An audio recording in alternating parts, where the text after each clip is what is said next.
Yo pienso que estos cursos son muy necesarios y sobre todo estos cursos de sensibilización en este ámbito académico, universitario y sobre todo enfocados a género, como ha dicho la profesora Nuria Romo. Género y desarrollo humano son una relación imprescindible y la igualdad efectiva entre hombres y mujeres continúa siendo aún un objetivo más que una realidad. Vivimos en un mundo de desigualdad e injusto, con vulneración de derechos sociales, económicos, políticos de muchas personas. Por tanto, dar este enfoque en género y cooperación al desarrollo son fundamentales y han de ir unidos siempre de la mano.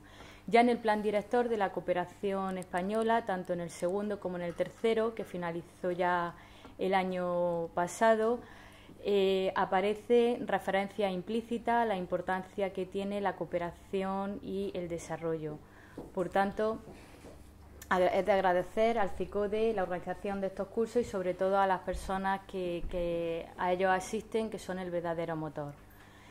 Este curso, la verdad es que cuenta con un profesorado de gran relevancia y a mí me ha tocado pues el honor de presentar a la primera ponente, que es doña Lina Gálvez Muñoz.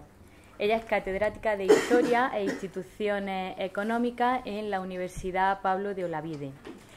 Pertenece al Departamento de Economía, Métodos Cuantitativos e Historia Económica. Desarrolló su tesis doctoral sobre familia y mercado, el género en el proceso de industrialización en la fábrica de tabacos de Sevilla. Y desde entonces, pues su investigación y su dilatada experiencia y currículum han estado enfocados a lo que son política y género. Tiene entre sus temas de investigación, aparte de género, que es su principal tema de investigación, también presenta actuaciones en empresa y mercado de trabajo, indicadores de bienestar y encuestas de empleo del tiempo, mercados de trabajo durante la Guerra Civil Española y redes empresariales y empresarialidad. Ha sido docente también en otras universidades nacionales como la Universidad de Carlos III, la Universidad de Sevilla y investigadora y consultora interna en Unilever de Londres. Presenta publicaciones, asistencia a congresos, conferencias impartidas, que podríamos estar pues mucho tiempo comentando, pero yo creo que lo más importante es dar paso a la primera ponencia de esta mañana. Pues muchísimas gracias, Lina. Pero muchísimas gracias por la invitación, por estar aquí, tanto al CICODE como al Instituto de Estudios de las Mujeres y de Género.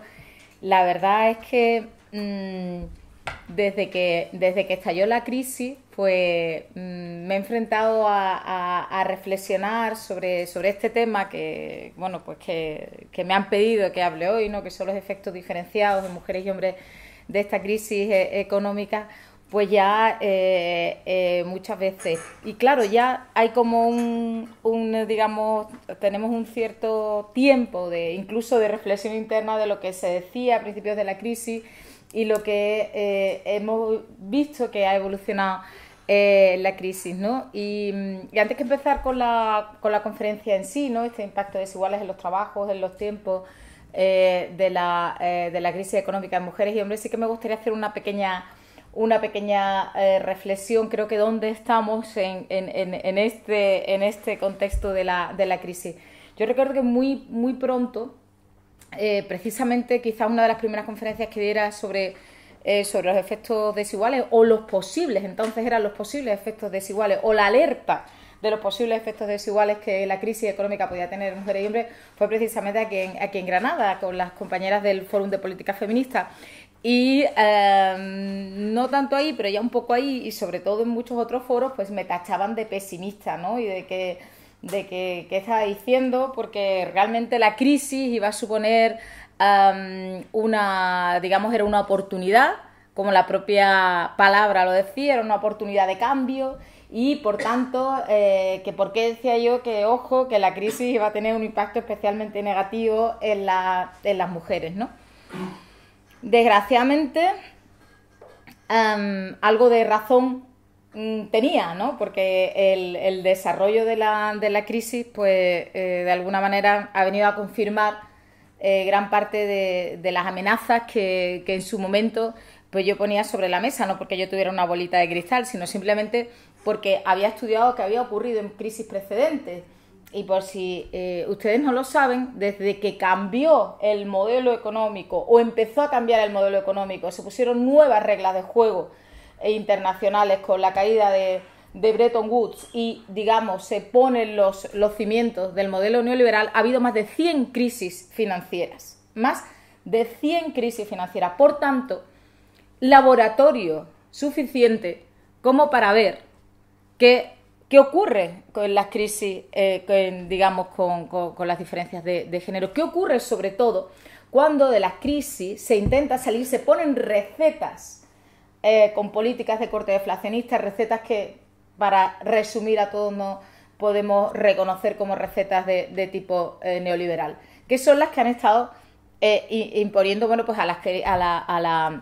los planes de ajuste en Latinoamérica, también a los países asiáticos. Está claro que esta crisis es quizás más profunda o más general que las crisis precedentes y sobre todo que afecta al corazón del sistema, que afecta sobre todo a esta Europa social que antes se mantenía con una relativa isla de bienestar. No olvidemos que a costa del malestar de otros, ¿vale? O sea, que nuestro bienestar de estos últimos años habría que también pensar a costa de quién manteníamos nosotros también nuestro bienestar, aunque más que nosotros, como veremos, los que han mantenido sobre todo el bienestar han sido las oligarquías financieras y las oligarquías económicas, que no han parado de acumular riqueza en todos estos años, ¿no? Porque estos años, si se caracterizan por algo, es por el aumento desorbitado de las desigualdades económicas en absolutamente todo el mundo, en todo el mundo en el que se han ido imponiendo todas estas políticas, que han sido incluso aunque de otras maneras, pero también en países con teóricamente otros modelos económicos. Me refiero a China, que es posiblemente uno de los países donde más han aumentado las desigualdades económicas de todo el mundo. Por tanto, estamos en un periodo de aumento total y absoluto de las desigualdades económicas. Aumento de desigualdades económicas que, por otra parte, como haré referencia después, están en el origen mediato, en el origen estructural de la crisis, porque el origen de la crisis evidentemente está en las hipotecas basura, etcétera, etcétera, ¿no? Pero ese es el origen inmediato. El origen inmediato es el aumento exacerbado de la desigualdad que estas políticas y que este modelo han tenido en cuenta. Por tanto, como decía, esta primera reflexión, ya podemos decir que no estamos no estamos en la misma medida que mucha gente decía al principio de la crisis. No, esta crisis está siendo una oportunidad. Sí, es cierto que ha sido una oportunidad, pero ha sido una oportunidad que por ahora nosotros, y nosotros cuando me refiero a nosotros me refiero a la ciudadanía, a la mayoría de la ciudadanía, ¿no? Los que muchos dicen los de abajo, no hemos aprovechado. Esta oportunidad por ahora la han aprovechado las élites económicas y financieras para cerrar un poquito más el modelo que ya se diseñó en los años 70. Podemos decir que estamos en un tercer hito de este cambio de modelo. El primer hito, bueno, pues se da precisamente con las luchas de finales de los años 60 y la crisis de los años 70, que por una parte, bueno, dan la oportunidad para cambiar el modelo, diciendo primero, no se puede empoderar tanto a la ciudadanía porque fíjense las revueltas que montan. Esto es inseguro, ¿no? Todas las crisis finales de los 60.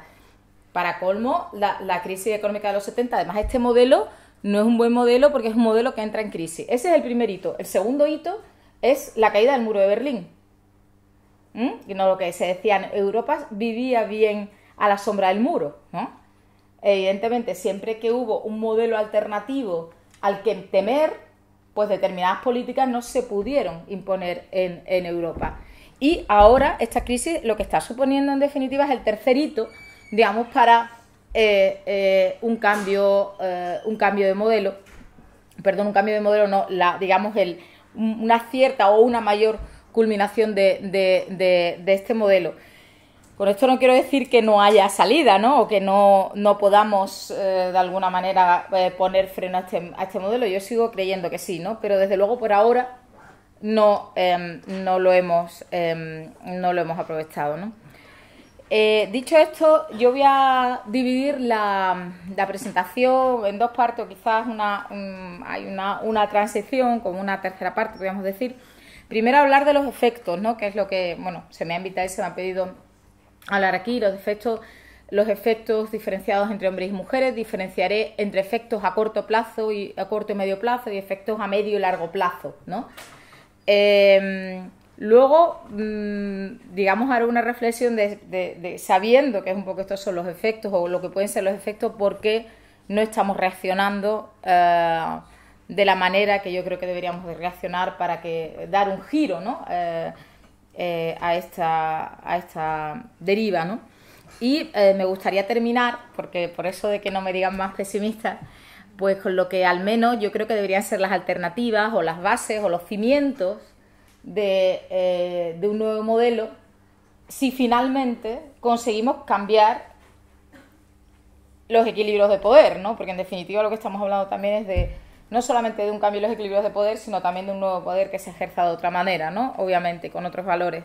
Pero, ¿qué alternativas, o sea, qué elementos, al menos desde una perspectiva feminista, debería de tener esa nueva arquitectura institucional, económica, política, que no solamente de alguna manera nos sacase de esta crisis, sino que pusiera las bases, pues, de un mundo más justo y más sostenible en definitiva. Los efectos, bueno, los efectos primero a corto y medio plazo y luego, como les decía, a medio y largo plazo. Del estudio de crisis precedentes siempre se cumplen prácticamente 3 efectos. Son como 3 pautas históricas. Eso no quiere decir que se vayan a cumplir ahora exactamente igual, ¿no? Porque obviamente, digamos, cuando se dice la historia se repite, bueno, sí, hay cuestiones que digamos que la historia nos hace aprender, ¿no? O nos debería, hacer aprender para no cometer los mismos errores. Pero desde luego las cosas siempre se suceden de una manera contingente, de una manera específica en cada momento histórico, en cada lugar. Y demás.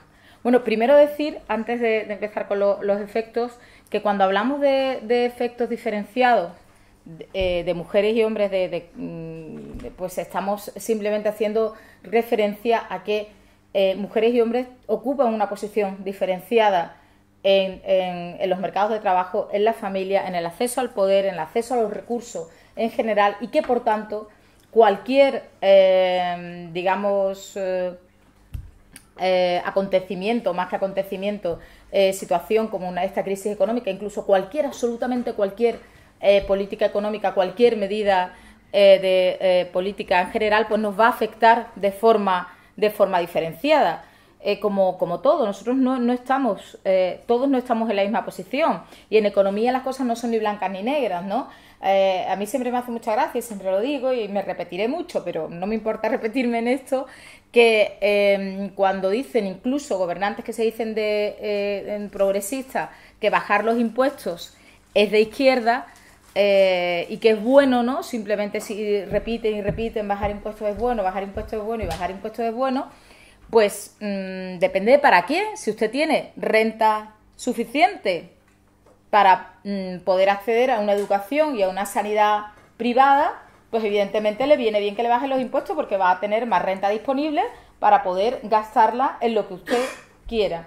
Ahora bien, si usted no tiene renta suficiente para garantizarse una sanidad, para los suyos, una sanidad y una educación de calidad, y depende de las rentas diferidas que el Estado, que previamente recauda, luego invierta, pues obviamente no le viene bien que le bajen los impuestos, sobre todo si eso implica más regresividad en el modelo fiscal. Por tanto, estamos en situaciones diferentes y digamos las medidas económicas pues nos van a afectar de manera diferente. Y entre mujeres y hombres pues nos pasa exactamente lo mismo. Es cierto que no todas las mujeres estamos en la misma situación, como no todos los hombres están en la misma situación. Yo no estoy en la misma situación que Ana Patricia Botín, se lo aseguro. Pero tampoco estoy en la misma situación que una mujer que acaban de desahuciar con un niño de 8 años y la acaban de echar de su casa en Almería. Ese niño que si va ahora a un escrache seguramente dirán que es un nazi. Bueno, efectivamente no estamos en la misma situación, pero aún así compartimos una serie de cuestiones, digamos, una situación generalizada, las mujeres, que nos hacen más vulnerables frente a determinadas cuestiones. Como sabéis, tenemos tasas de actividad más bajas, tasas de ocupación más bajas, tasas de paro, a pesar de que esta crisis se ha cebado aquí en España con sectores muy masculinizados y muy poco sostenibles, pero que son los que más se han apoyado, por otra parte, en las políticas públicas. A pesar de eso, seguimos teniendo una tasa de paro más alta, tenemos una tasa de parcialidad más alta, una tasa de temporalidad más alta, tenemos salarios más bajos, sobre todo ya si nos vamos a las diferencias en las pensiones son mucho más bajas, o lo que cobramos por subsidio de desempleo, cuando tenemos la suerte de poder cobrarlos, es mucho menos. Tenemos un menor acceso al crédito, menor acceso a los centros de toma de poder. En la familia, digamos, si las desigualdades son importantes en el mercado, en la familia son todavía más importantes. Nosotras las mujeres realizan prácticamente casi el 75% de todo el trabajo doméstico y de cuidados no remunerado, lo que limita y determina en gran medida a qué tipo de trabajo podemos acceder y cómo podemos acceder a ese trabajo.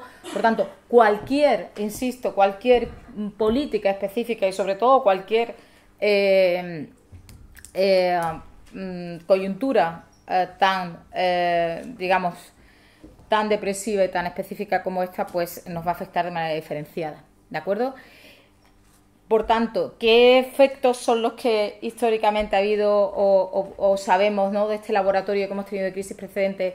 ¿Qué efectos desiguales hay? Pues 3 principalmente, como os decía.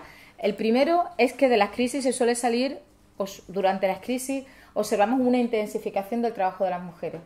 Y cuando me refiero a trabajo, no me refiero a empleo, o no solo a empleo, ¿vale? Me refiero a todo el trabajo que necesitamos para la sostenibilidad de la vida de las personas, ¿vale?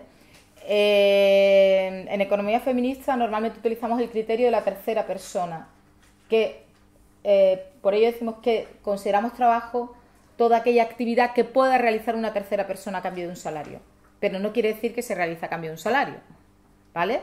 Una tortilla que compramos en el Carrefour, que compramos en un bar, o que nos hace un cocinero o una cocinera que hemos contratado, siempre y cuando hemos contratado, pues pasa por el PIB, entra dentro de la economía monetaria, se valora, se considera, etcétera, etcétera. Si esa tortilla nos la hace nuestra madre o nuestra abuela, pues no aparece reflejada en ningún sitio, a excepción de las encuestas de uso del tiempo, si están bien hechas, y de las cuentas satélites en el caso de que se hagan y se hagan bien, ¿no? Por tanto, el producto en definitiva es el mismo, y ha habido un esfuerzo detrás, ha habido un trabajo detrás. El hecho de que no se remunere simplemente implica que es efectivamente un tipo de trabajo distinto, pero eso no quiere decir que no sea trabajo, ¿no? En tiempos yo le enseñaba a mis alumnos 2 fotos, una de unos bomberos con las piernas encima de la mesa, vestidos de bombero, viendo la tele, y obviamente estaban pues seguramente esperando a que hubiera algún incendio o algo, y le preguntaban si estaban trabajando. Todos decían sí, están trabajando. Luego una foto de una mujer con 5 churumbeles, uno aquí encima, el otro tirando de la falda, haciendo de comer al mismo tiempo. ¿Está trabajando? No. Esa era la respuesta. No está trabajando, ¿vale? O sea que tenemos muy interiorizados todavía lo que es trabajo o no es trabajo. O cuando se le pregunta a mujeres que trabajan, 8, 10, 12 horas, llevando a familias enteras y en muchos casos incluso manteniendo a media familia, si trabajan, ellas te van a decir, yo no trabajo, yo no estoy trabajando, ¿no? O sea, hay una confusión todavía entre digamos, un mimetismo entre el trabajo y el empleo. Por tanto, cuando hablamos de intensificación del trabajo de las mujeres, tenemos que tener en cuenta, insisto, todo el trabajo que se realiza para el sostenimiento de la vida de las personas. Esta es la primera que se encuentra absolutamente siempre. La segunda que encontramos, digamos, la segunda pauta histórica que encontramos es que una vez termina la crisis, esta todavía no la podemos comprobar porque todavía, desgraciadamente, por mucho que nos digan, todavía no estamos saliendo del agujero. El empleo de los hombres se recupera siempre antes que el empleo de las mujeres. Esta, digamos, se observa prácticamente en todas las crisis y todos los países estudiados. ¿Esto por qué es así? Bueno, muy rápidamente. Esto es así normalmente. Bueno, lo voy a dejar esto para luego porque si no me voy a adelantar. Y la tercera pauta que encontramos es que normalmente en las crisis suele haber retrocesos en los avances de igualdad conseguidos en tiempos de bonanza o en tiempos, digamos, de vacas gordas. Lo cual no quiere decir que yo esté haciendo una vinculación entre crecimiento económico y mejoras en la igualdad, porque eso no es así, ¿vale? Eso no es así y no siempre es así. Por ejemplo, casos como ejemplo el de la India y todo el aumento ahora mismo del feticidio femenino y tal demuestran clarísimamente que esto no es así. Pero sí que, por ejemplo, el caso español está claro. Es cierto que muchos de los avances que conseguimos en igualdad en época de bonanza fueron más bien conquistas más, en muchos casos, estéticas, ¿no? Y cosméticas que éticas, ¿no? Pero sí que es cierto también que muchas cosas se consiguieron y ahora que las estamos perdiendo, pues se ve más claramente que sí que hubo realmente también algunos avances reales. Pues bien, si estos son, digamos, los efectos que, digamos, que se encuentran en crisis precedentes que estamos encontrando ahora, y me voy a ceñir al caso español, aunque si luego en la discusión queréis que hablemos de más casos, pues podemos ampliarlo un poco, porque obviamente, igual que mujeres y hombres no están en la misma situación, que Ana Patricia Botín no está en la misma situación que nosotras, etcétera, etcétera, como está impactando la crisis en España es muy diferente de cómo está impactando en México, en Brasil o en otros lugares, ¿no? Por tanto, también digamos, donde nos ubiquemos geográficamente, donde ya hemos nacido, o donde estemos viviendo, o donde estemos desarrollando nuestra vida, pues también varía enormemente el impacto que recibamos de esta crisis económica. Pues bien, los efectos, el primero obviamente, pues el efecto de la intensificación del trabajo de las mujeres, pues lo tenemos y ya lo estamos viendo. Sobre todo teniendo en cuenta los dos tipos de trabajo, por no meter también el informal, que también de alguna manera también aumenta. En épocas de crisis, al disminuir el PIB, obviamente, si tuviéramos una circunferencia, digamos, todo el trabajo remunerado, disminuye, ¿no? Aumenta el paro, pues disminuye obviamente el tamaño de esa economía que pasa por el PIB y mientras disminuye esa, aumenta, digamos, lo que se hace en la familia, todos los trabajos que asumen de manera no remunerada las familias y también la economía informal.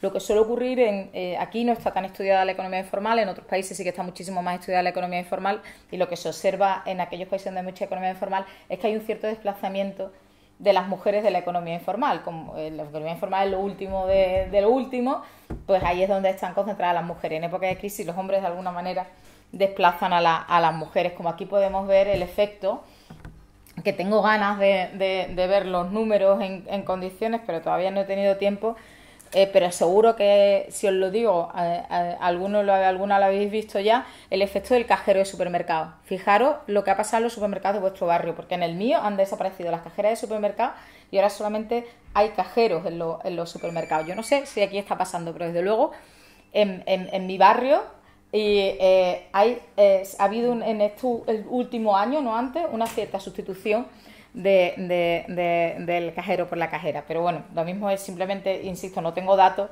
simplemente es que ha ocurrido en los 2 o 3 supermercados en los que yo en los que yo compro. Bueno, pues la intensificación del trabajo de las mujeres aquí. Durante la crisis ha habido un aumento de la tasa de actividad femenina, ¿no? Mientras que la tasa de actividad masculina no ha parado de bajar. Está claro que ahí lo que hay es también una tendencia histórica, ¿no? O sea, sobre todo aquí en España, desde los años 80, la tasa de actividad femenina no ha parado de crecer, ¿no?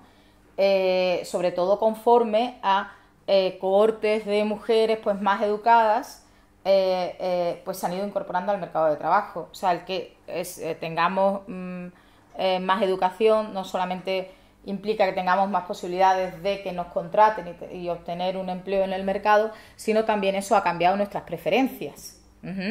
Y muchísimas mujeres que han estudiado, se han esforzado por obtener pues unas titulaciones universitarias, etcétera, etcétera, en mucha mayor medida, como sabéis ahora, que los hombres, son 60% de las egresadas universitarias, pues evidentemente quieren tener una continuidad, desarrollar una carrera profesional en la medida de sus posibilidades vinculada a los estudios que han realizado. Por tanto, ahí tenemos una explicación que es una corriente, si queréis, histórica desde los años 80.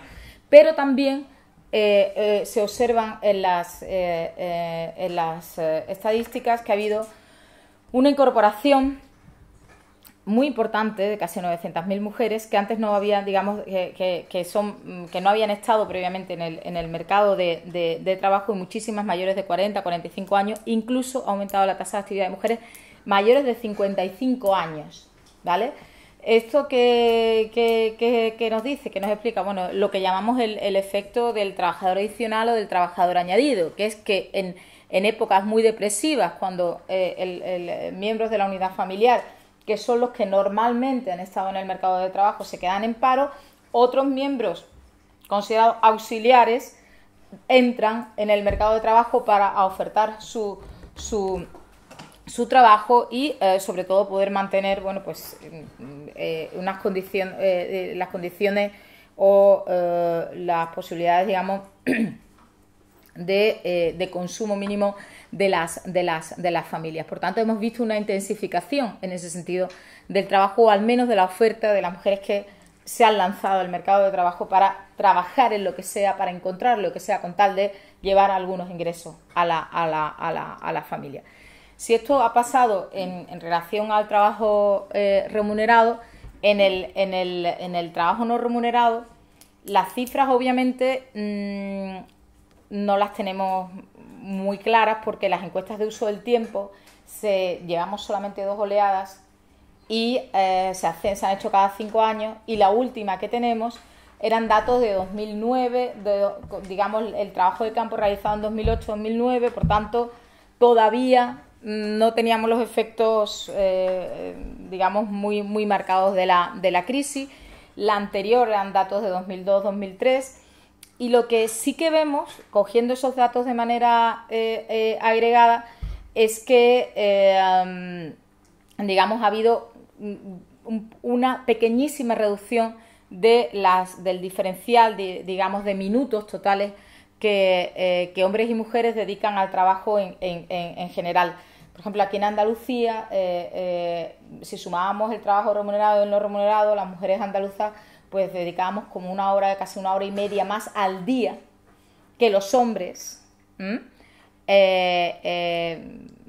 a trabajar. Digamos, teníamos casi menos de una hora menos al día disponible para hacer lo que queramos con nuestro tiempo, ¿no? Formarnos, participar en política, en las asambleas del 15M, en lo que sea, a ofertar nuestro trabajo, a cuidarnos, lo que sea, más de una hora menos al día. Y lo que entre 2002 y 2008 hemos visto que se ha reducido, digamos, esa diferencia en 6 minutos. Porque, digamos, ha aumentado los minutos que las mujeres dedican al trabajo remunerado, lo que ha hecho disminuir un poco el tiempo que dedican al no remunerado, y el de los hombres pues ha aumentado un poquito, ¿no? Por tanto, ha habido un pequeño, ahí en esos datos se observa un pequeño avance, digamos, en corresponsabilidad, 6 minutos, que creo que no es mucho si tenemos en cuenta que coincide con el periodo precisamente de políticas de igualdad más activos de la historia de España, ¿vale? O sea, en el periodo que se supone que nuestra querida Iglesia católica y apostólica habla de fundamentalismo de género, de dictadura de género, ¿no? Por supuesto no saben exactamente lo que están hablando, etcétera, etcétera, pues vemos que solamente se ha disminuido ese gap, esa diferencia en 6 minutos. Pero insisto, no nos vale mucho para ver si ha habido, hasta qué punto ha habido más o menos intensificación, puesto que son datos que se toman bastante al principio de la crisis y sobre todo, y esto es muy importante, antes de que cambie el signo de las políticas, ¿no? Y de que a partir de mayo de 2010 y sobre todo desde también desde el cambio, desde hace un año, de hace más de un año, ¿no?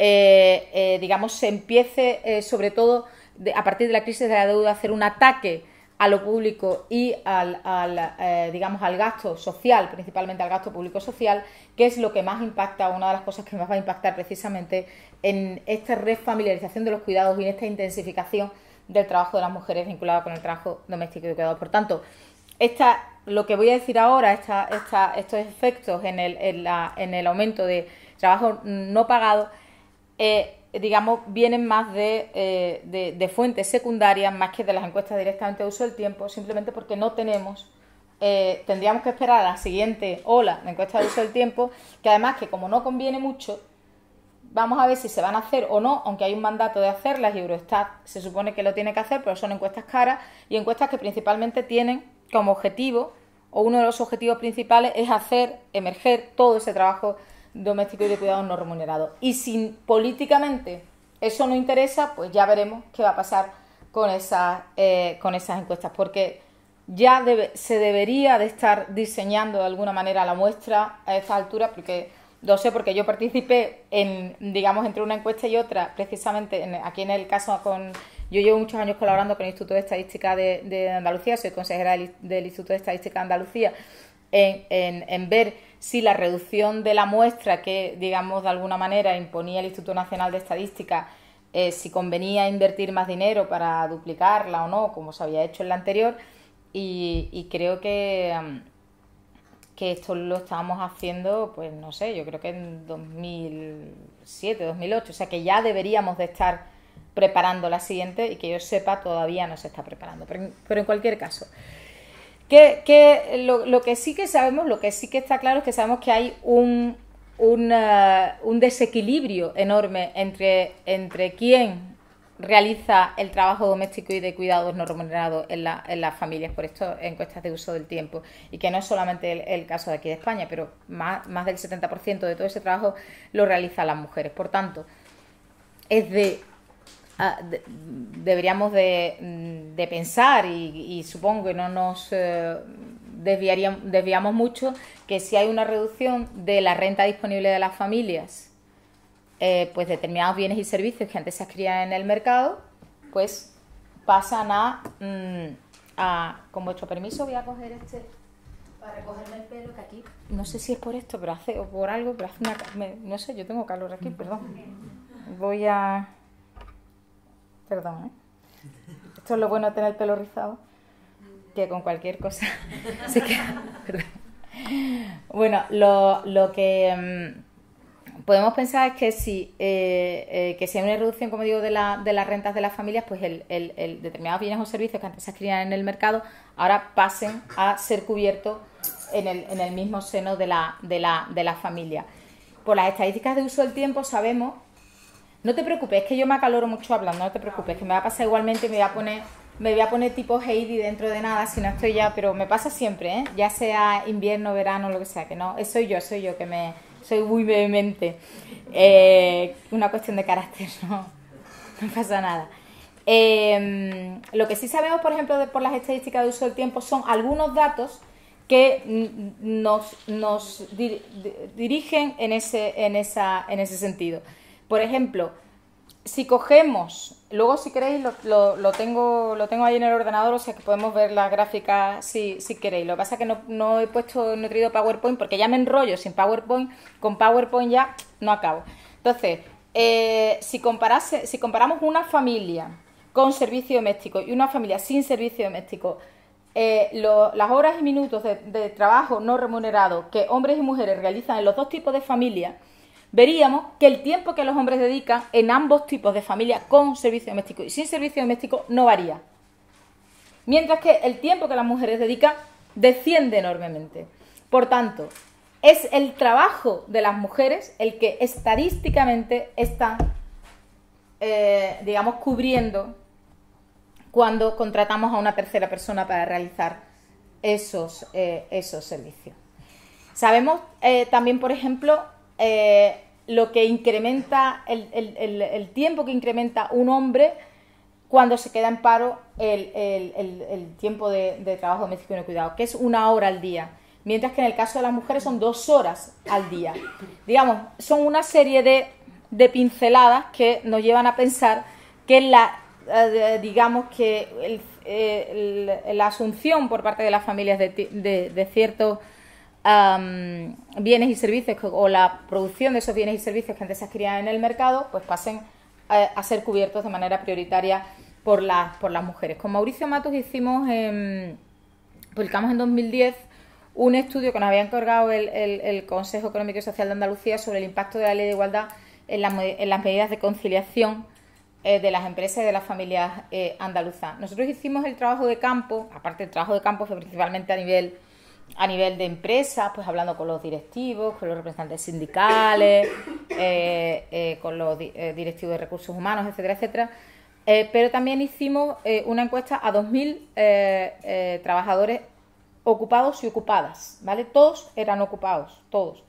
Y fue en otoño de 2009, o sea, ya había empezado la crisis, sobre todo fue el momento que había habido una pérdida de empleo muy grande de hombres, porque si vemos cómo ha evolucionado, vemos que ha habido como 3 fases. Una primera fase, una pérdida de puestos de trabajo muy grande, sobre todo hombres, luego se ralentiza un poco la pérdida de puestos de trabajo, y luego una tercera fase, que es en la que estamos de otra vez, que se acelera otra vez la pérdida de puestos de trabajo, pero en algunos cuatrimestres de la EPA ya afectando más a las mujeres que a los hombres. Y es muy posible que ahora con el hachazo que se está dando sobre todo al sector público, pues que la progresión sea que se siga afectando más a las mujeres. Pero en ese momento, sobre todo, el empleo que se había visto afectado era el empleo masculino. Pues bien, nosotros no estábamos viendo en ese momento nada de la crisis, de hecho, porque teníamos el cuestionario, que tardaron en darnos la autorización mucho tiempo, eran cuestionarios que hacía tiempo que teníamos ya diseñados, prácticamente desde la ley de 2007, y preguntábamos si tenían problemas de conciliación. Todas las mujeres, absolutamente todas, os recuerdo que eran ocupadas, nos decían sí, tenemos problemas de conciliación. Cuando preguntamos a los hombres quiénes tenían problemas de conciliación, solo aquellos que tenían a sus parejas también, digamos, en el mercado de trabajo, empleadas, esos eran los únicos que tenían problemas de conciliación.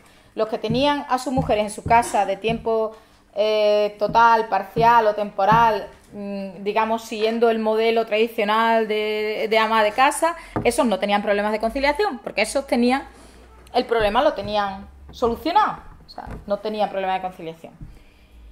Pero cuando miramos a ver de entre las mujeres cuáles eran las que tenían más problemas de conciliación, ¿quiénes eran? Las que, como los hombres, tenían a sus parejas también empleados y por tanto, digamos, pues tenían, al estar los dos empleados, tenían más problemas de conciliación, o las que tenían a los maridos, a los compañeros en casa.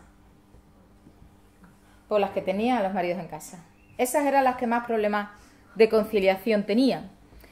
Principalmente por lo que os he dicho, porque sobre todo si vemos los salarios, los ingresos, más que los salarios, los ingresos de hombres y de mujeres, vemos que los ingresos de los hombres son, en muchos casos, como media, como sabéis, el 22% más que el de las mujeres, y en muchos casos pues son los principales ganadores todavía de las familias, por tanto los que llevan los ingresos mayores a las familias. Si esos ingresos se pierden o se reducen, bueno, pues efectivamente esas familias reciben muchísimo menos ingresos y se tienen que sustituir algunos bienes y servicios, posiblemente, pues a lo mejor una ayuda de servicio doméstico, o por ejemplo, pues ya se sale menos a comer al bar, etcétera, etcétera, y más que hacerlo en casa, pero eso es comprar, eso es prepararlo, eso es luego recoger la mesa, luego limpiarlo, etcétera, etcétera. Todo eso lleva un trabajo detrás. Por tanto,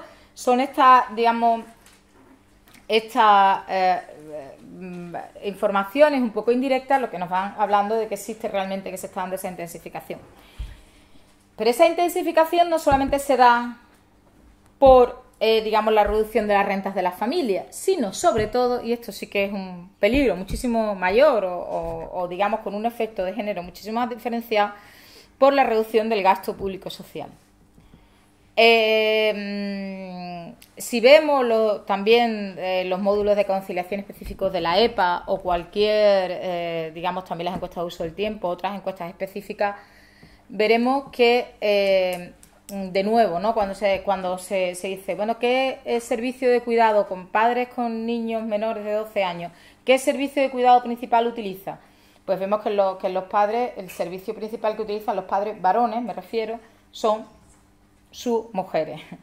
Y en muy pocos casos no utilizo servicio. En el caso de las mujeres, pues no utilizo servicio o utilizo a un familiar, le hace abuela en la mayoría de los casos, algún abuelo también, y servicios, digamos, servicios de cuidado, ¿no? Por lo tanto, escuelas infantiles, otros tipos de servicios como aulas matinales, comedores, etcétera, etcétera. Obviamente, si la inversión en estos servicios se reduce, desaparecen o se encarecen, esto tiene un efecto directo en el trabajo doméstico y de cuidados no remunerados en las familias, que de nuevo, sobre todo en este caso, al ser vinculado al cuidado que socialmente se vincula de manera prioritaria con las mujeres, pues está afectando obviamente de forma clarísima a las mujeres. Sabemos que, por ejemplo, en los últimos presupuestos del Estado ha desaparecido el plan Educa 3, que era, bueno, pues toda la inversión vinculada para el desarrollo de servicios de escuelas infantiles. Se ha reducido, como sabéis, las subvenciones para las aulas matinales, para los comedores, etcétera, etcétera. Por no hablar de lo que está ocurriendo con la sanidad, ¿no? En todos sitios, de manera diferenciada todavía, y menos mal, pero en todos sitios, ¿no? Porque en todos sitios, incluso en aquellos sitios que están intentando o teóricamente hacer las cosas de otra manera, se habla, por ejemplo, de que han mejorado la eficiencia de determinados hospitales, etcétera, etcétera, porque se ha reducido el tiempo de hospitalización después de una operación. Si se ha reducido el tiempo de hospitalización, pero también el tiempo de convalecencia de ese enfermo, me parece muy bien. Pero si el tiempo de convalecencia sigue siendo el mismo, pero lo que se han reducido son los días de hospitalización, quiere decir que el cuidado de ese enfermo se está mandando a la familia. De nuevo, las familias de rentas altas podrán buscar un acomodo en el mercado o en una institución o contratando a una persona que venga a la casa. Pero la mayoría de las familias, digamos, asumirán ese trabajo a modo de trabajo doméstico y de cuidado no remunerado. Por tanto, de nuevo, cojan las estadísticas que quieran, las de dependencia, las de redes familiares, que aquí en Andalucía tenemos una magnífica estadística pública de redes familiares que no hay en otro lugar de España, y verán quiénes son quienes prioritariamente cuidan. Y entonces entenderán, bueno, pues esta refamiliarización de los cuidados. Esto además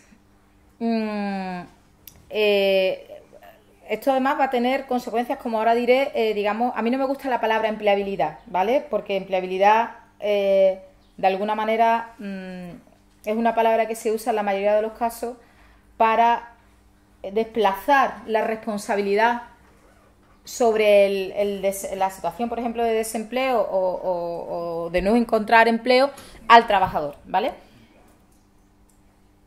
Pero la voy a utilizar, insisto, no para que nos entendamos, pero no dándole esa connotación, ¿vale? Pero vamos a ver cómo esto luego va a tener cuando pasemos a estas consecuencias a medio y largo plazo, pues va a tener una consecuencia importante en la reducción de la empleabilidad de las mujeres, ¿vale? Insisto que no estoy utilizando la empleabilidad en el sentido, porque ese es otro de los problemas que estamos viendo, que es, o digamos, otro de los efectos que estamos viendo ya a corto y medio plazo y que además va a tener consecuencias a medio y largo plazo, que es la disminución de las oportunidades de trabajo decente.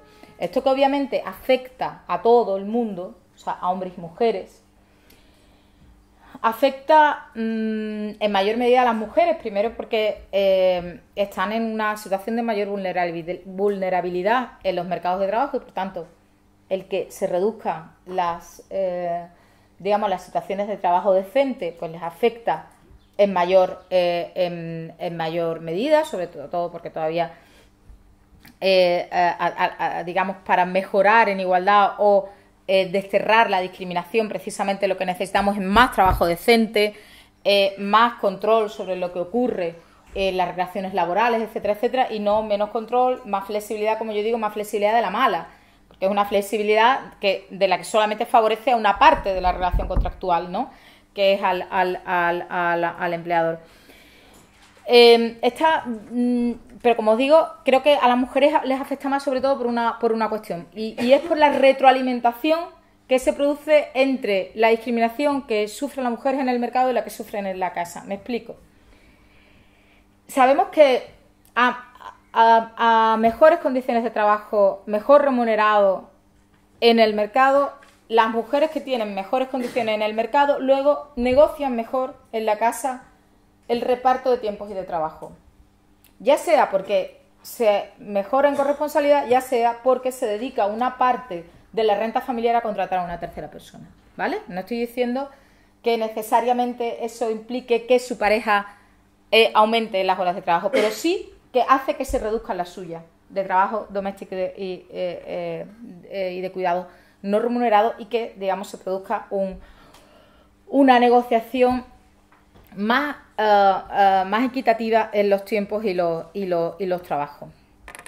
Sabemos también que cuando las condiciones de trabajo salariales, etcétera, etcétera, de las mujeres son peores, no solamente, digamos, negocian peor el reparto de tiempos y trabajos, sino que la vulnerabilidad a que esas mujeres se mantengan en el empleo es muchísimo, muchísimo mayor, porque además, sobre todo en un país como el nuestro, donde, por ejemplo, la fiscalidad no es obligatoriamente individual, sino que nosotros podemos hacer la declaración conjunta, lo que supone un incentivo a la inactividad del segundo ganador de la familia, porque en muchos casos si el salario es muy bajo, si el salario es bajo, imaginaros que llega un momento, por ejemplo, de que nace un niño, los servicios sociales ya no son servicios sociales porque la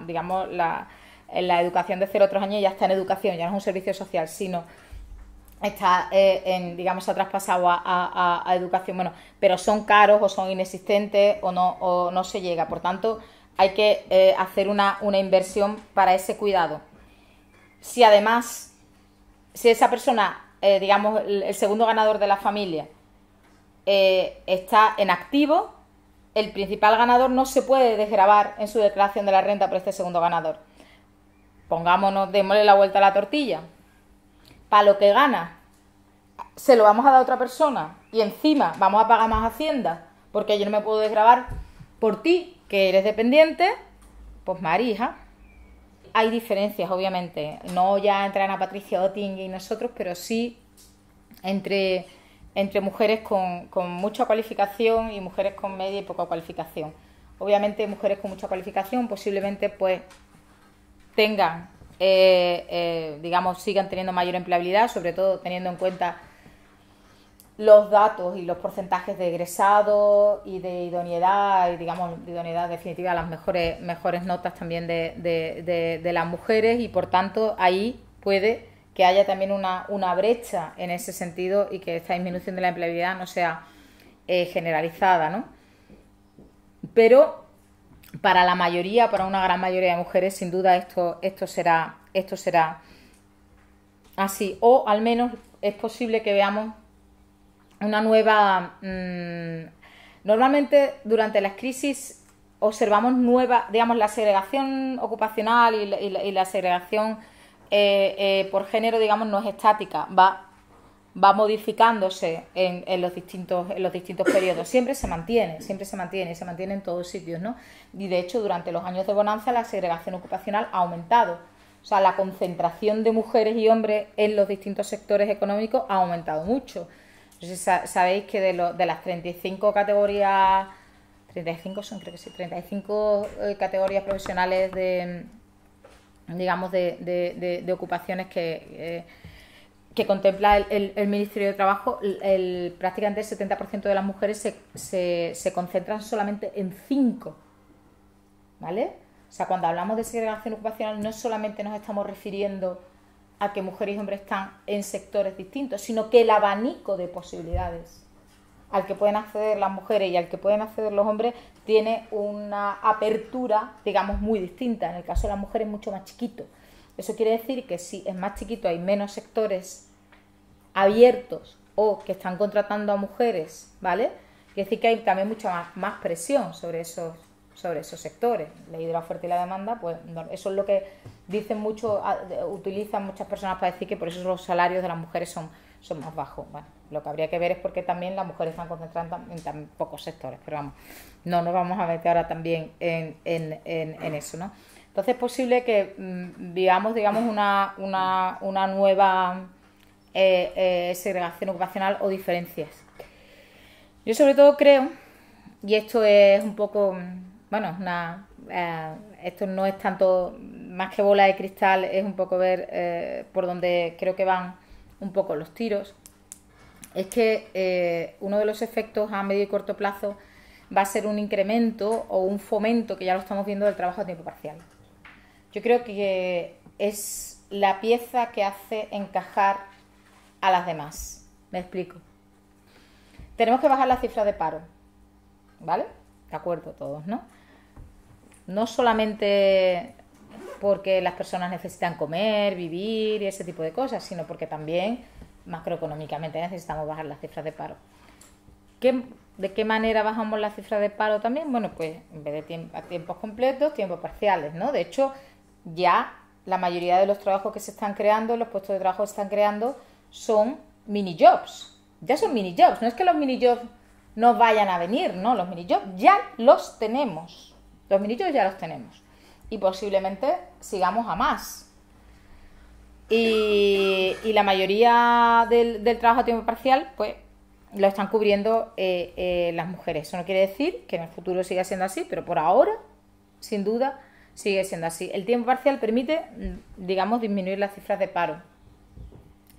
El tiempo parcial permite que haya alguien en la familia que asuma aquellas responsabilidades que un Estado que ha decidido no recaudar para no gastar, o no gastar en determinados capítulos, gasto social, pues que haya alguien que se encargue de cuidar al resto de las personas, sobre todo una sociedad que está envejeciendo como esta. Si estamos a tiempo parcial, por lo menos se está aprovechando un poquito el capital humano. Además, eso es mano de obra más barata, porque la hora de trabajo a tiempo parcial es menor, normalmente en peores condiciones, etcétera, etcétera. Por lo que, digamos, está ahí un poco la cuadratura del círculo, ¿no? O sea que yo creo que vamos a ver un aumento del trabajo a tiempo parcial. Además, un poco el modelo europeo, ¿no? O centroeuropeo, ¿no? Ya en Alemania hace unos meses, bueno, pues ha dado unas ayudas muy cuantiosas a aquellas personas, creo que no ha dicho mujeres explícitamente, pero casi, y ahora diré por qué, que decidan quedarse en casa al cuidado de los niños menores de 3 años. Alemania es precisamente el país donde peor visto está que una mujer con un hijo menor de 3 años esté empleada. Las llaman las madres cuervo. Está mal visto, no, peor. Está muy mal visto. Y los servicios, digamos, de cuidado son caros. Y además es que hay una presión social muy clara para que eso no sea así, se criminaliza directamente a las madres con hijos menores de 3 años que están en activo. No en vano, hay 2 datos que a mí me gusta unir con esta idea de Alemania. En Alemania en este país tienen hijos, o hasta ahora, hasta la crisis, ahora habrá que mirarlo con detenimiento otra vez, tenían hijos 2 tipos de mujeres. Las que, digamos, aceptaban una división tradicional, ya fuera de forma total, parcial o temporal, digamos, el modelo tradicional y tenían una vinculación auxiliar o ninguna con el mercado de trabajo, o las que tenían un empleo estable en España. Empleo estable se fue con el viento, se está yendo con el viento, pero bueno, yo creo que nunca yo soy funcionaria, pensaba que nunca, pero vamos, yo no veo ni seguro en el trabajo de los funcionarios, con eso os digo todo, del empleo, en este sentido de los funcionarios. Eso por una parte. En Alemania, como os digo, bueno, pues solamente el 40% de las mujeres con una licenciatura universitaria son madres, han sido madres. Y si os fijáis en los porcentajes de egresados universitarios en los países de la OCDE, os daréis cuenta que en todos los países están por encima del 50%, en muchos, en la mayoría, muy cercanos al 60%. Menos en los países hermanos, Alemania, Austria y en parte en Suiza, porque la gran parte de la Suiza es alemana, donde en muchos casos no llega al 40%. Hay aquí, como estáis mirando, hay suizos, alemanes y tal. ¿Tú eres alemana? No, de Austria. Vale, bueno, pues ahora nos dirás si en Austria también es así o no es así. Y nos dirá incluso cómo se llama, cómo le dice lo de la madre cuervo, que no, que no. Bueno, pues luego lo discutimos. Yo te digo las cifras, y sois los únicos países que tenéis cifras de egresadas por debajo del 40%. Por algo será. Y yo creo en parte es cierto que tenéis conozco menos el caso de Austria, pero vamos, que tenéis una formación profesional muy buena y que, claro, muchas mujeres dicen, bueno, pues vamos ¿para qué voy a tirarme muchísimos años estudiando en la universidad? Que además allí las carreras eran más largas, ¿no? Antes de la reforma de Bolonia, ¿no? ¿Para qué voy a tirarme si luego voy a tener que tener una disyuntiva de elegir más que cualquier compañero mío varón entre el desarrollo de una carrera profesional o la maternidad? Mientras que, bueno, pues hago esta formación profesional que cojo, que son muy buenas, que tengo una cualificación y tengo un empleo, pero son empleos donde si me ausento temporalmente del mercado de trabajo, la descualificación que pueda tener o la pérdida, digamos, de cualificación o de vinculación con el mercado de trabajo que pueda tener es mucho menor. La depreciación, digamos, no me gusta tampoco la palabra capital humano, pero vamos, de alguna manera la depreciación de mi cualificación y de mi capital humano es mucho menor que si estoy en un sector pues más, digamos, más cualificado, y en ese sentido, bueno, pues está claro que racionalmente muchas más mujeres van a decidir no ir a la universidad que aquí. Bueno, yo creo que es ese modelo el que se está imponiendo, y todo eso en definitiva lo que supone, y yo creo que esta es la consecuencia más perniciosa a medio y largo plazo, es un refuerzo de los estereotipos tradicionales de género, porque los estereotipos, insisto, no solamente afectan bueno, pues a las mujeres que decidan, por lo que sea, con mayor o menor libertad, y cuando me refiero a mayor o menor libertad, me refiero a mayor o menor libertad, de manera informada, porque si no se está informado no hay libertad, y si no se tienen las posibilidades de elegir tampoco hay libertad, ¿vale? Por tanto, creo que no solamente va a afectar, insisto, a aquellas mujeres que decidan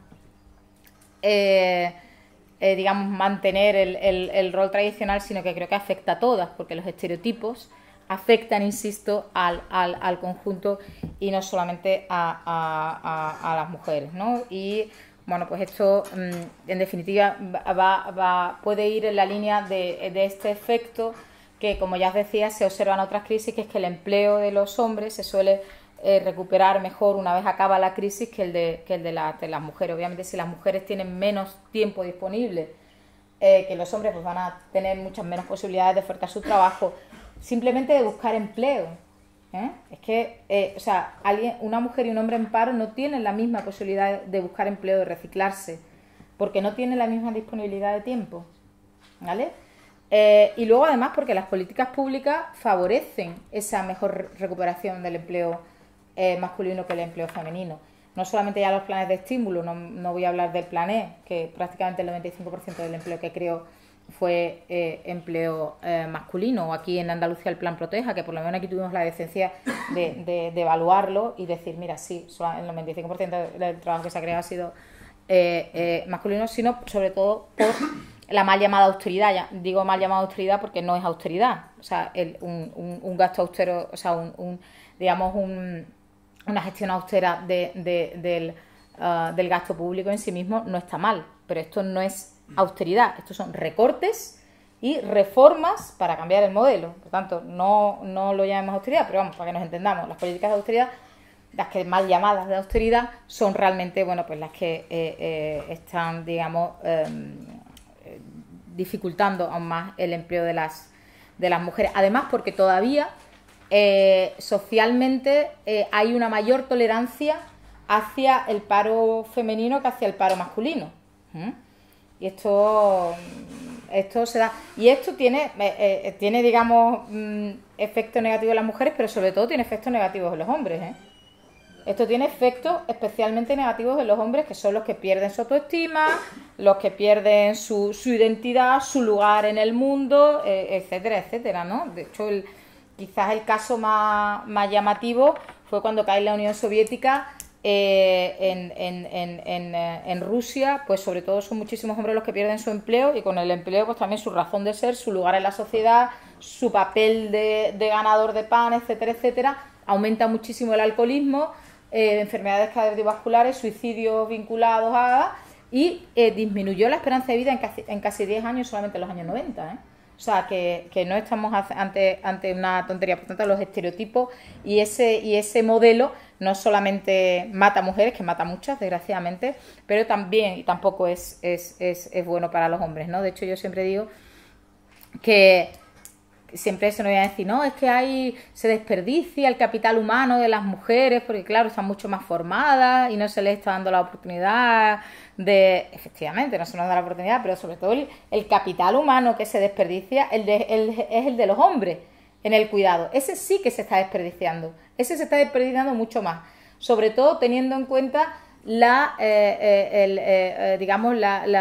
envejecimiento de la población tan acusado que tenemos y las necesidades de cuidado que cada vez pasamos a tener, y las tasas de fecundidad tan bajas que tenemos, que hemos bajado de nuevo durante la crisis. Estamos en 1,3 número de hijos por mujer en edad fértil, lo que es una tasa de fecundidad muy, muy baja. Las proyecciones demográficas nos dicen que incluso con una cierta recuperación de la tasa de fecundidad que tenemos ahora, en 2050 habrá, sin inmigración obviamente, solamente el crecimiento vegetativo, habrá 10 millones menos de españoles. O sea, no es ya lo que pasa, sino los que ya no han nacido, ¿vale? 10 millones menos de españoles en 2050. Es las proyecciones del INE. Insisto, sin inmigración. Está claro que luego pueden venir 10, no, 20 o 30 millones. O sea, que eso puede variar enormemente, ¿no? Pero eso es así, bueno, pues con las consecuencias también que eso puede tener. Bueno, voy a pasar ya porque me gustaría dejar, como digo, tiempo a la alternativa. Bueno, ¿por qué frente a estos efectos que se ven tan brutales, pues no avanzamos, ¿no? Yo creo que primero la propia, digamos, el propio sistema neoliberal no solamente ha creado las condiciones económicas de mayor desigualdad que hacen esto posible, ¿no? Sino también nos ha pulido como ciudadanos, o sea, nos ha creado una mente determinada, unos valores determinados y unas preferencias determinadas, o nos ha hecho creer que somos de una manera que a lo mejor en realidad no somos de esa manera, ¿no? Este homus económico, individualista, egoísta, etcétera, etcétera, ¿no? Y que esos son los valores que predominan, esos son los únicos valores que dominan el mundo, cuando en realidad no es así. Pero eso es lo que, de alguna manera, yo no sé cuánta gente ha estudiado aquí en facultades de económica, bueno, aparte de Yayo. ¿Tú no eres de económica? Tú. A mí cuando empezó la crisis en 2008, el hijo de un famoso comisario de la Unión Europea, exministro de España y ex candidato, bueno, ya sabéis quién es, ¿no? Bueno, me escribió porque había sido alumno mío en primero de económicas en la Carlos III, diciéndome que se estaba acordando mucho de mí. Que se estaba acordando mucho de mí porque había sido la única persona en toda la carrera de económicas, que entonces era de 5 años, que le había hablado de la existencia de crisis, de la posibilidad, digamos, de que todo no fuera una procesión hacia el progreso infinito de la humanidad y de la sociedad, ¿no? Obviamente, vamos, si yo como profesora de historia económica no le explico las crisis, pues ya sí que sería para matarme, ¿no? Está claro que iba más que en mí, iba en la propia disciplina que a mí me tocaba impartir. Pero sí que me parece significativo del tipo de conocimiento que hemos creado, del tipo de sociedad que hemos creado, ¿no? Yo recomiendo que veáis Inside Job, ¿no? Este documental que seguramente muchos habéis visto, donde se ve perfectamente, bueno, pues toda esta connivencia entre los intereses de esta oligarquía económica y financiera y todo el aparato intelectual académico que soporta esa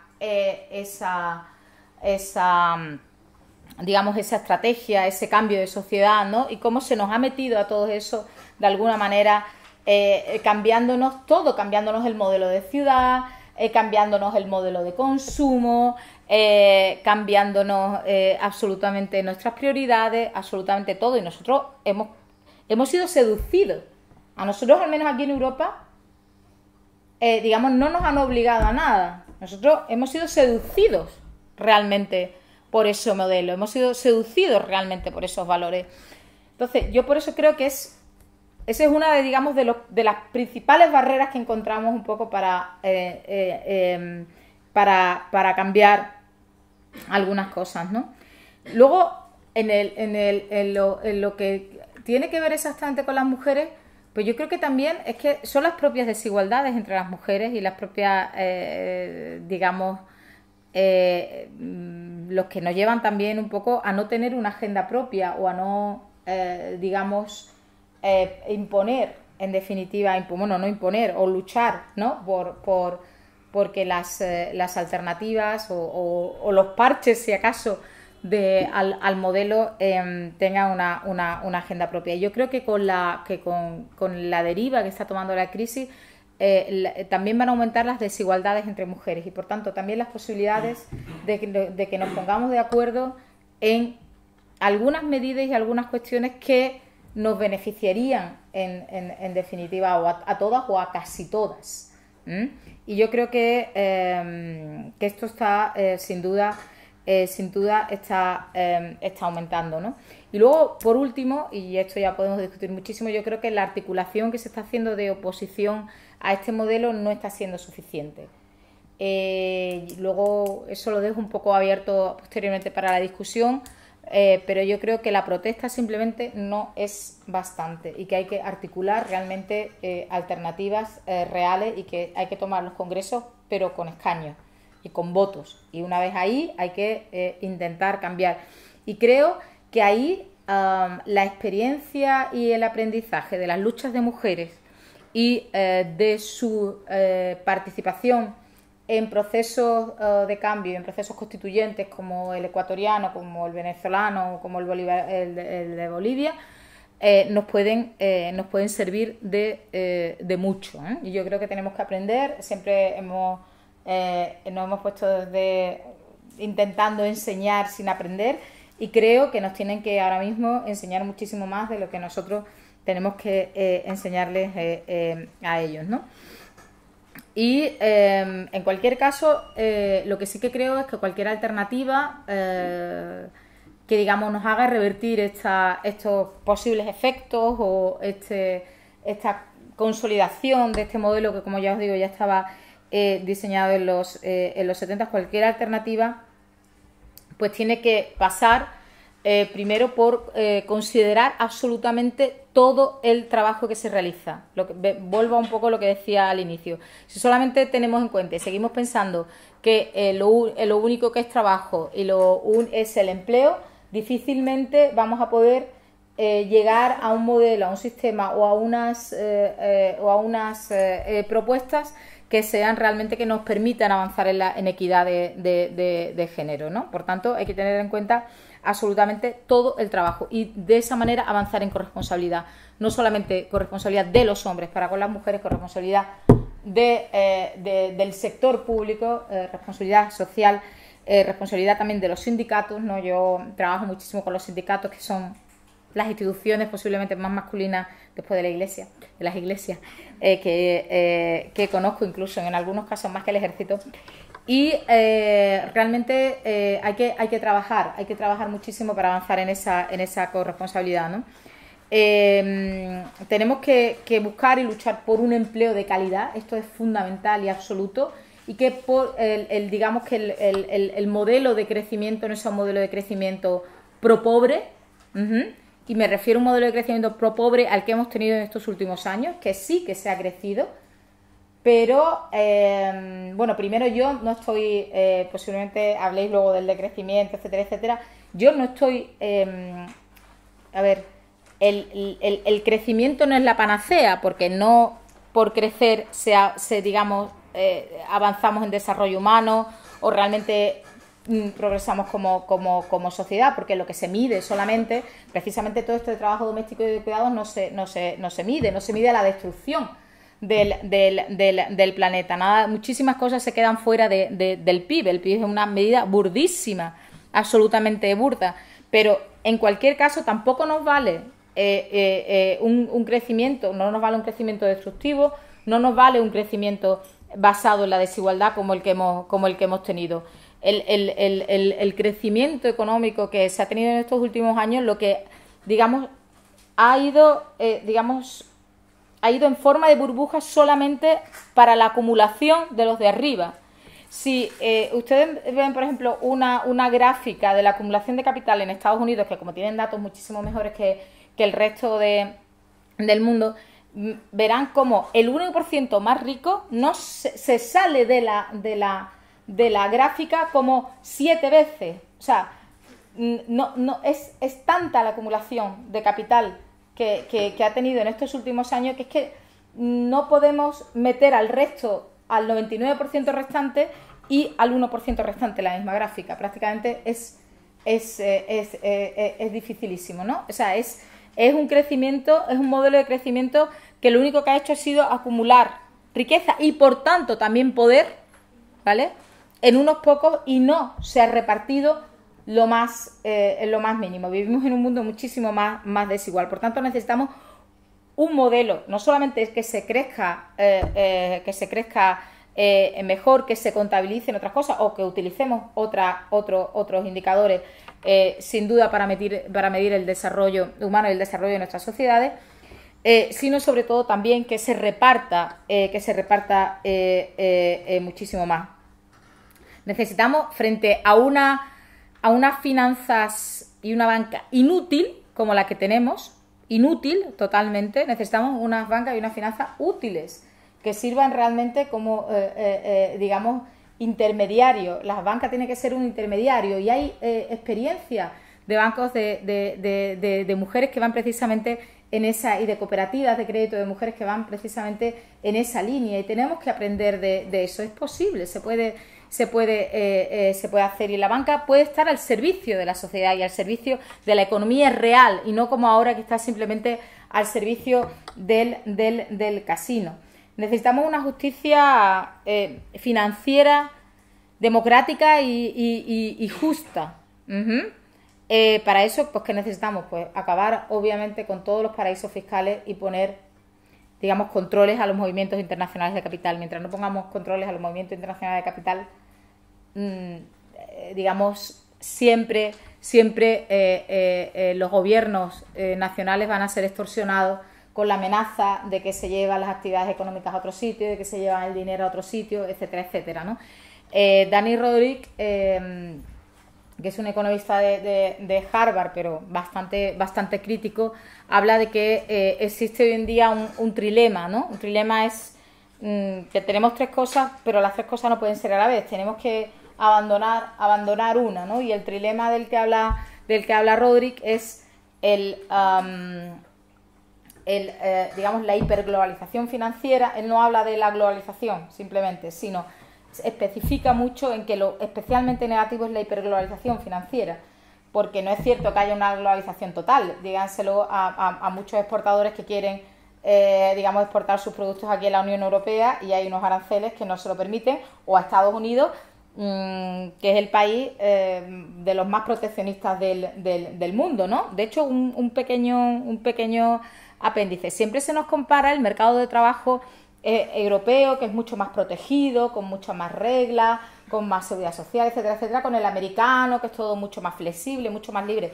Pero no se nos dice que los trabajadores estadounidenses están protegidos por precisamente la protección comercial. Allí el proteccionismo es muchísimo más alto y eso es un mecanismo de protección para los trabajadores norteamericanos. Eso no se nos suele decir, que simplemente es otro modelo de proteger a los trabajadores. Pero en cualquier caso, las mercancías no se mueven con total libertad. ¿Y qué deciden las personas? Cuando interesa se abren los agujeros por los que se les deja pasar y en malas condiciones, ¿vale?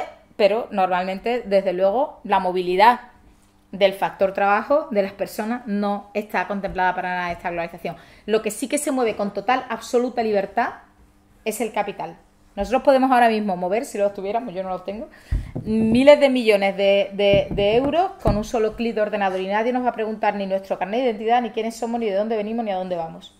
Eso sí que tiene libertad total. Por eso lo especialmente dañino es la hiperglobalización financiera. Pues bien, dice que digamos tenemos que quedarnos con una entre hiperglobalización financiera, democracia y, digamos, democracia, control real de las políticas por parte de la ciudadanía, etcétera, etcétera, y Estado-nación, ¿no? Las tres cosas no valen, ¿no? ¿Cuál es la que se nos está cayendo ahora? La democracia. Esa es la que nos están haciendo sacrificar, sin duda. Precisamente porque mientras no se acabe con esta hiperglobalización financiera, sin duda esa no se va a acabar. Otra sería el Estado-nación, pero fíjense lo que está ocurriendo con Europa, que es el modelo, digamos, yo ahora mismo no se lo recomiendo a nadie, y desde luego modelos de gobernanza global son muy, bueno, pues son muy bonitos teóricamente, pero también tienen muchísimos problemas. Necesitamos también mercados socialmente responsables y sin duda pues comercio justo. Necesitamos también unas relaciones internacionales muchísimo más equitativas y que el bienestar digamos de una zona del mundo no dependa del malestar o de la explotación de otras zonas del mundo, sin duda. Necesitamos promocionar la existencia de derechos de propiedad equitativos, y no solamente de propiedad individual, sino también de propiedad colectiva. Y ahora mismo yo creo que grandes cuestiones vinculadas más que con la propiedad colectiva, sí, de alguna manera con la propiedad comunal de recursos como tierras o como el agua, ¿no? Que creo que es fundamental, pues están recibiendo un ataque tremendo, y eso tenemos que de alguna manera pararlo y reclamarlo, ¿no? Luego tenemos que reclamar también que todos los derechos económicos y sociales estén en el centro de la política económica, ¿no? Y yo creo que llevo mucho tiempo hablando porque ya veo caras de muy cansadas y diré que en cualquier caso todo esto tenemos que hacerlo, yo creo, también con una propia, que las mujeres tengamos nuestra propia agenda. Es difícil, ya os digo, cuando hay tantas diferencias también entre las condiciones de vida y de pensamiento de las propias mujeres, cuando solamente el 3% de la población española se declara feminista, pero lo que tampoco podemos pensar es que movimientos, digamos, que impliquen un cambio institucional o que impliquen un cambio de las reglas de juego, que impliquen un cambio del modelo económico, nos van a traer la igualdad de género porque sí, ¿no? No, nadie nos la va a regalar, y de alguna manera la equidad hay que conquistarla también, pues como digo, con una agenda propia, y hay que feminizar de alguna manera ese nuevo modelo que queramos que salga o que pueda salir. Igualmente, la lucha por las desigualdades de género no nos puede hacer, de alguna manera, salir del contexto en el que tenemos que luchar también contra otras formas de desigualdad y contra el deterioro de nuestro medio ambiente. Yo creo que los esfuerzos por proponer la igualdad de género no pueden ser ajenos a los esfuerzos por proponer un mundo más justo, equitativo y sostenible, pero como digo, también promocionando nuestra propia agenda y alimentándonos de los conocimientos que sabemos y que tenemos, del propio conocimiento que se ha generado por las mujeres, y no solamente en el ámbito académico, sino también me refiero a los movimientos de lucha y de resistencia de mujeres que por todo el mundo hoy por hoy nos tienen que dar muchísimas lecciones, muchísimas más, insisto, que nosotras a ello. Así que me paro aquí y ahora ya supongo que todavía tenemos un poquito de tiempo de discusión. Muchas gracias.